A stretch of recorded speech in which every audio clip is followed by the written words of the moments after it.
مستقل بودن یعنی چی؟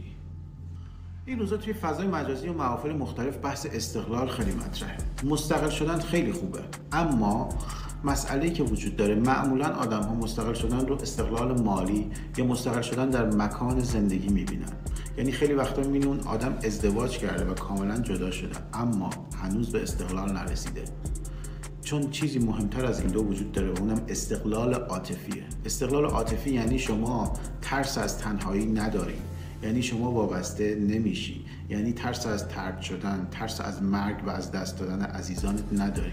استقلال عاطفی یعنی که شما وقتی وارد رابطه میشی دنبال این نیستی که اون آدمی که باش وارد رابطه شدی جایگزین پدرت کنی یا جایگزین مادرت کنی یا ترس داشته باشی که از دستش بدی. وقتی این مسائل وجود داره یعنی شما هنوز به استقلال نرسیدید. یک استقلال پوشالی و کاذبه که صرفاً فاصله شما از والدینت زیاد شده، ولی در واقع شما هنوز آدم مستقلی نشدید.